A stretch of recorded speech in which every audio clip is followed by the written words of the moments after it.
Panoorin natin to ha. Hiram tayo ng video kay Regal Oliva. Sana hindi tayo makapiright. Oh. Yung utang daw natin, utang na 18.5 trillion pesos, sino kayo magbabayad? Puro utang na lang tong bangag na gobyerno eh. O sige. Di natin alam kung saan napunta yung ano yan. Di naman natin naramdaman yung utang na 18.5 trillion peso. Batang ipinanganak sa Pilipinas ngayong araw. Hindi pa siya marunong magsalita, hindi pa siya marunong maglakad. Pero may utang na agad siyang bahagi ng mahigit 18.5 trillion pesos na national debt sa ating bansa. At sa unang 4 na taon ng Administrasyong Marcos Jr., umabot na sa humigit kumulang 9.7 trillion pesos ang gross borrowings ng gobyerno. Ang pinakamalaking halaga ng inutang ng isang administrasyon sa loob ng halos 4 na dekada. Yes, let's be legally accurate. Ang 9.7 trillion pesos ay hindi ibig sabihin na ganyan ang nadagdag sa utang. Kasama rito ang refinancing ng lumang utang. Ngunit ang katotohanan ay hindi rin maliit. Mula sa humigit kumulang 12.8 trillion pesos noong 2022, nasa mahigit 18.5 trillion pesos na ang ating outstanding national debt. At ang tanong ng batas at ng bawat taxpayer ay simple. Nasaan ang kapalit? Saan napunta ang perang hiniram? Nasaan ang mga ospital? Nasaan ang flood control na hindi bumabaha? Nasaan ang mga proyektong magpapagaan ng buhay ng Pilipino? Sa batas, ang public Nasaan? Kinurakot ng gobyerno ni Bangag, yung mga congressman na kontraktor. Kaya si Tambalos-los niyan, pati si Sandro Marcos.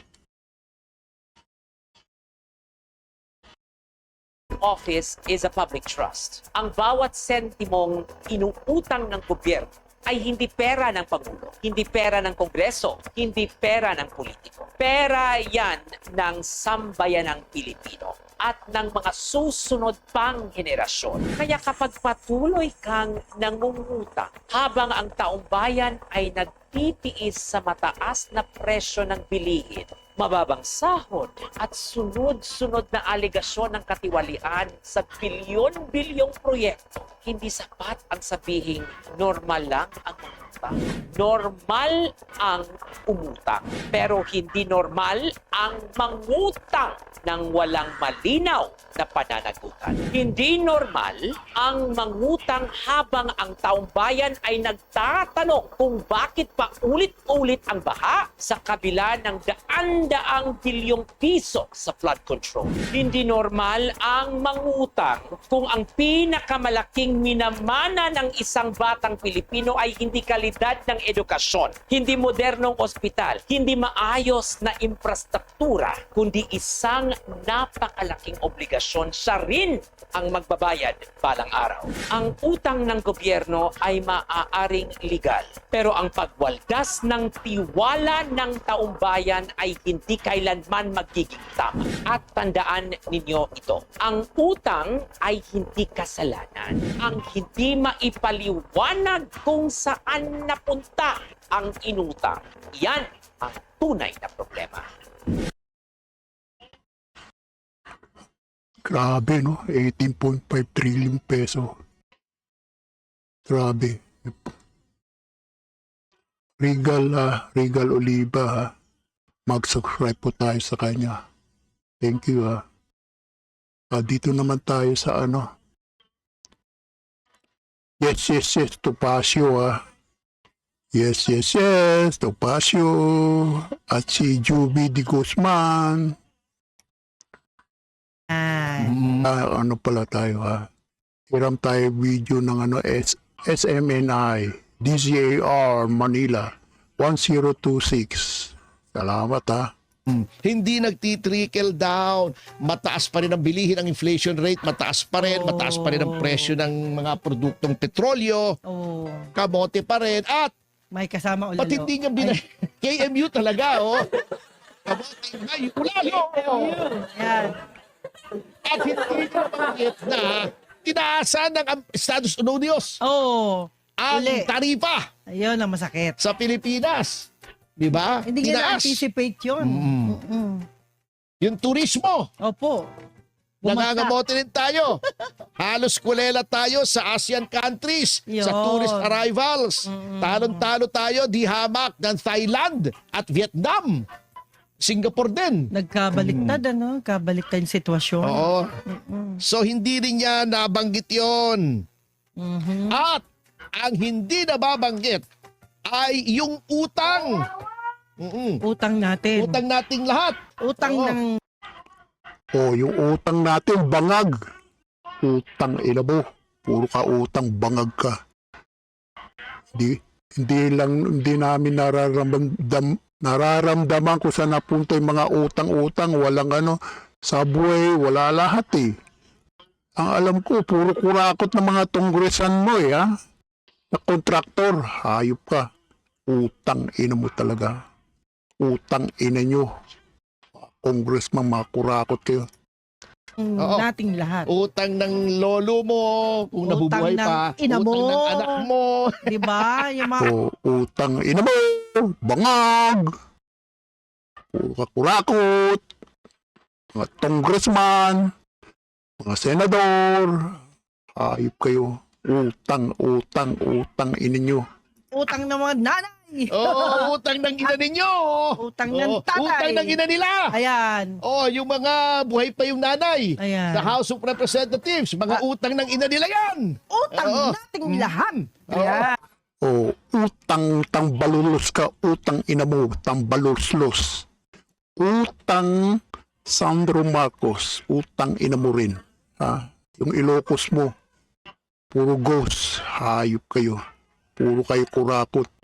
Bilyong alokabol. Hayop kayong dalawa ni Tambaluslos. Sandro kayo. Utang nating lahat. Talagang maalala mo yan. Puro utang. Puro utang. Ayan. At Mga urang-utang. Ayan. May kamukha ka. Ayan. Ay nako, masakit yan, attorney. Masakit, pero dinadalay At natin meron sa pang utangin mahigit 9 billion Billion. US dollars. Nakaumang na. Utang na naman nila lahat yan. Utang na ninyo. Oo. Utang na ninyo yan. Utang na natin yan. Patay tayo dyan. Nako. Ay, nako. Ito pa ang isang napakalaking bagay na hinihintay marahil ng karamihan ng Pilipino na hindi binanggit. Opo. Yung anti-drugs.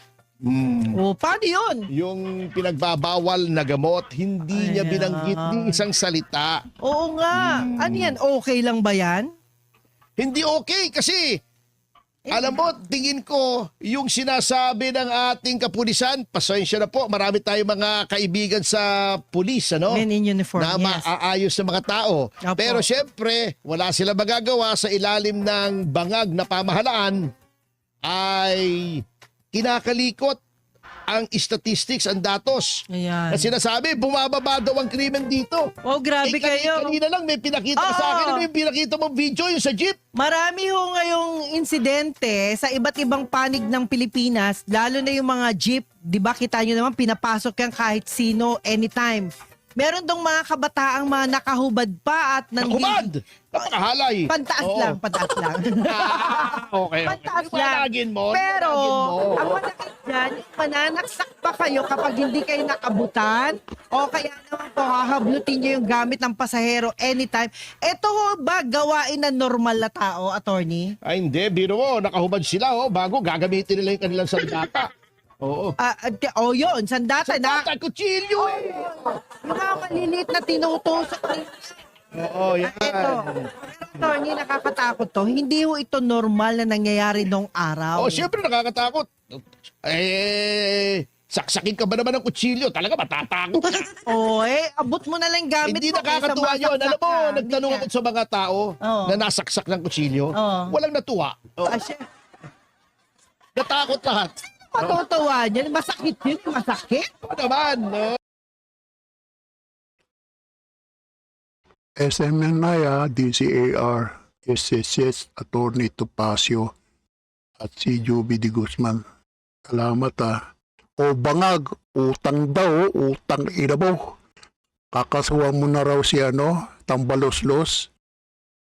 Kayo mo ba? Ang sabi niya, I will not go quietly, I will not go alone.